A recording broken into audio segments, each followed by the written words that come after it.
اگر چراغای دنده عقب، سنسور دنده عقب یا دوربین دنده عقبت کار نکنه، می‌دونی کدوم بهتره رو باید چک کنی؟ تو این کلیپ با من همراه شو تا بهت آموزش بدم. سلام، عرفان هستم از تیم کارخانه. اگه یه روز ماشینی گذاشتی توی دنده عقب و دیدی چراغ دنده عقب، سنسور دنده عقب یا دوربین دنده عقب روشن نمیشه، دنبال توی لامپ یا سیم کشی چراغ‌ها نباش.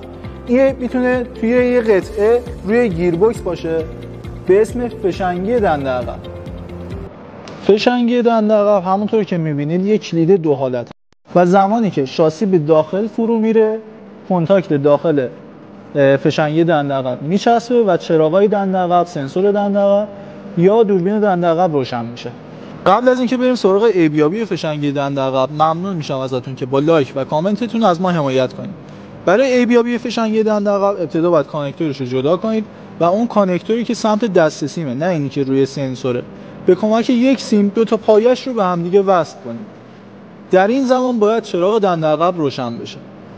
اگر بعد از این تست چراغ‌ها روشن شد، نشون میده که فشنگی دنده عقب خرابه. ولی اگر روشن نشد، باید دنبال توی سیم کشی فیوزها یا بقیه اجزای سیستم باشید. البته توی بعضی از خودروهای مالتیپلکس این عیب ممکنه به دلیل خرابی نودهای مالتیپلکس مثل CCM باشه. ازتون ممنونم که تا اینجای پست با من همراه بودید.